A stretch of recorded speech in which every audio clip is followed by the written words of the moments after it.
Congress party అధికారంలోకి వస్తే బోరంచా గ్రామ నల్లపోచమ్మకు 3.5 తులాలు బంగారం ముక్కుపోగు సమర్పించిన కామారెడ్డి జిల్లా కేంద్రానికి చెందిన భక్తుడు దాసోజు బొట్టు శ్రీనివాసచారి. ఈ సందర్భంగా దాసోజు బొట్టు శ్రీనివాసచారి మాట్లాడారు. సంగారెడ్డి జిల్లా మానూరు మండలంలోని బోరంచా గ్రామ నల్లపోచమ్మకు కాంగ్రెస్ పార్టీ అధికారంలోకి వస్తే 3.5 తులాల బంగారం ముక్కుపోగు సమర్పిస్తానని మొక్కుకున్నానని, ఆ మొక్కిన ప్రకారం తెలంగాణ రాష్ట్రంలో కాంగ్రెస్ ప్రభుత్వం అధికారంలోకి రావడం జరిగిందని, ఈ నెల 2వ తేదీన నల్లపోచమ్మ అమ్మవారి విగ్రహం ప్రతిష్టాపన చేసుకోవడం జరిగిందని తెలిపారు. కార్యక్రమంలో జహీరాబాద్ ఎంపీ సురేష్ షెట్కర్ హాజరు కావడం జరిగిందని అన్నారు. నల్లపోచమ్మ ఆలయాన్ని ఎండోమెంట్స్ కావాలని మొక్కడం జరిగిందని, ఆ మొక్కు కూడా నెరవేరిందని, నల్లపోచమ్మ దేవాలయం ఎండోమెంట్స్ కూడా కావడం జరిగిందని తెలిపారు.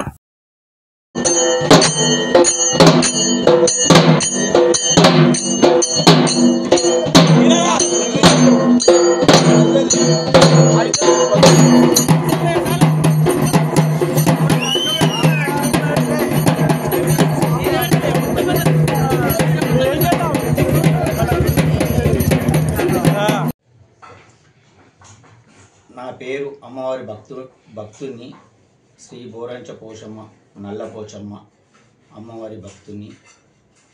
మన కాంగ్రెస్ ప్రభుత్వం అధికారంలోకి రావాలని చెప్పేసి నేను అమ్మవారికి మొక్కినాను. తొందర మన కాంగ్రెస్ గవర్నమెంట్ మన ప్రభుత్వం వచ్చింది కాబట్టి మా విలేజ్ మెదక్ జిల్లా గ్రామం పాతూరు, ఆ విలేజ్లో గుడి కట్టిస్తని మొక్కుకున్న. గవర్నమెంట్ మన కాంగ్రెస్ గవర్నమెంట్ వచ్చింది కాబట్టి నేను 2 గుంటల భూమి ఇవ్వడం జరిగింది. గుడి కట్టించిన, అమ్మవారి విగ్రహం కూడా ఇప్పించిన, 2 సింహాలు కూడా ఇప్పించిన. నిన్న 2వ తారీఖు నాడు ప్రతిష్ట చేసిన విగ్రహ ప్రతిష్ట. మన గవర్నమెంట్ వచ్చింది, చాలా సంతోషం.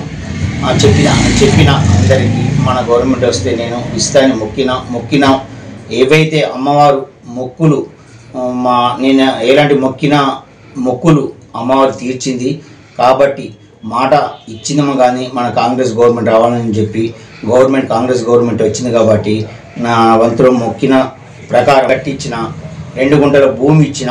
2 గుంటల భూమి ఇచ్చిన తర్వాత గుడి కట్టిన, విగ్రహం ఇప్పించిన, 2 సింహాలు ఇప్పించిన. విగ్రహ ప్రతిష్ట మొత్తం నేనే చేయించిన, మొత్తం నిలబడి అక్కడ ఉండి మొత్తం నేనే చేసిన. మన కాంగ్రెస్ గవర్నమెంట్ వచ్చింది కాబట్టి నాకు చాలా సంతోషము. రావాలని మొక్కిన అమ్మవారు చాలా ప్రతిష్టమైన అమ్మవారు. మొక్కిన కోరికలు తొందరగా నెరవేరుస్తుంది. ఇప్పుడు నేను కామారెడ్డిలో ఉంటున్నా. అక్కడ నారాయణ గేటు దగ్గర బోరంచమ్మ గుడి ఉన్నది, నల్లపోచమ్మ. ఊరి పేరు బోరంచ. అమ్మవారు కూడా బోరంచ పోచమ్మ అమ్మవారి గుడి మన కాంగ్రెస్ గవర్నమెంట్లో ఉన్నప్పుడు నేను మొక్కినాను.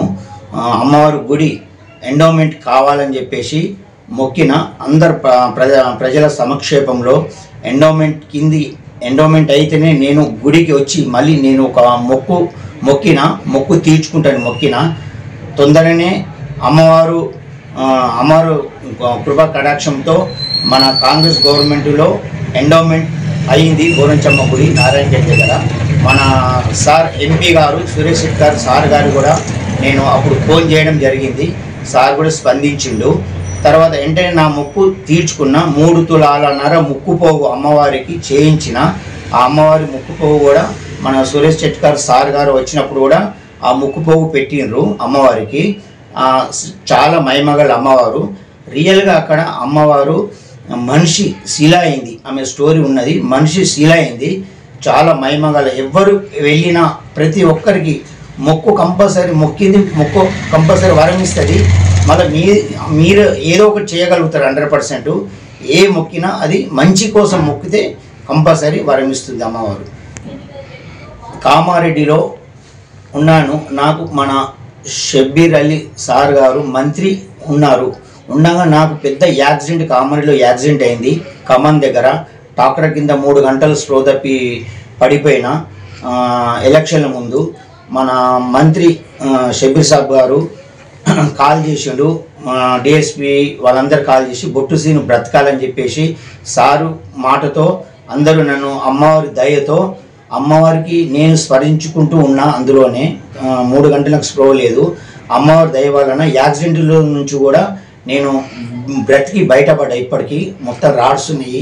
ఇప్పుడు అమ్మవారి దయతోనే నేను బాగా నడుస్తున్నా. సార్ షబీర్ సాబ్ కూడా మంత్రి ఉన్నప్పుడు నన్ను సహకరించారు. హాస్పిటల్ కూడా వచ్చిండు సారు. ఒక స్పెషల్ డాక్టర్ కూడా పెట్టిండు. అమ్మ మహిమలు చాలా చాలా చాలా ఉన్నాయి, ఇంకా చెప్పాలంటే బాగున్నాయి. మీరు ఒకసారి వెళ్ళి రావాలి. ఎవరైనా మహిమలు ఏమిటి అంటే, నేనే ఒక చావు దగ్గరకు పోయి నేను చనిపోయానని మా అందరూ అదే అనుకున్నారు మొత్తము. అలాంటిది నేనే ఉదాహరణ చావు దగ్గర పోయేసి నేను బ్రతికిన అంటే అమ్మవారి మహిమలు ఎంతగానో ఉన్నాయో ఏ చిన్న విషయంలోనే మీరు తెలుసుకోగలరు. ఒక అమ్మవారిని మీరు దర్శనం చేసుకోవాలని నేను అందరికీ అమ్మవారి భక్తునుగా మీ అందరికీ వెళ్ళి ఒకసారి దర్శనం చేసుకొని మీ కోరికలు ఏవో మొక్కుకొని నెరవేర్చిన తర్వాత మీరు అనుకున్నవి ఏవైతే ఉంటాయో అవి చెల్లించుకోండి అమ్మవారికి. అమ్మవారి జయ శ్రీ మాత్రే నమః.